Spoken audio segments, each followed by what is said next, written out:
data centers aren't going to wait for nuclear technology to be ready or have that regulation kind of set in place. So Emily, what is the intersection of data centers and nuclear power? Absolutely. So data centers now really want this massive growth, right? We've seen these market sectors try to grow to accommodate this power load, and data centers with this AI boom, hopefully not a bubble, hopefully it's a boom, are asking for high reliability and high demand in high density type situations. And so what nuclear does, it enables that high reliability baseloaded technology in a high density structure itself to supply to this. And you're also kind of intersecting that green need. You have a lot of these hyperscalers that have a lot of very public requirements for decarbonization, and they don't know how to meet it yet. And a lot of them are really looking towards nuclear being that North Star for them, so they can have zero carbon energy on that long-term time frame to meet their power needs. I suppose there's a sort of a sequencing challenge, isn't there? Like data centers obviously moving very fast, trying to build capacity as quickly as possible.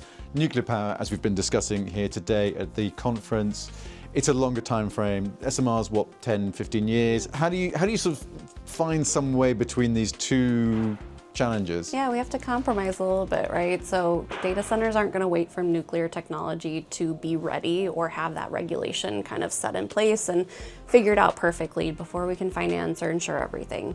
And so what I'm finding is that people are really kind of going speed to market early with something that's alternative, like traditional gas, where they're looking at those for the kind of speed to market initial push to meet that current demand. Again, speed to market is such the critical path item for it, where you can start to plan for that site to expand into nuclear when it's ready, right? So put that gas there and know that the North Star for that site, for behind the meter energy generation for these giga-scale data centers, is gonna be planned to be nuclear in the future when the technology is ready for it.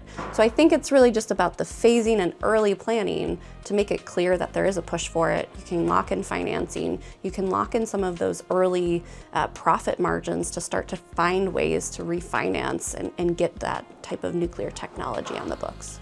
And I suppose talking about nuclear, there's always a role for government, right? And it feels like, obviously the government here is very keen to support SMRs, helping Rolls-Royce in Wales.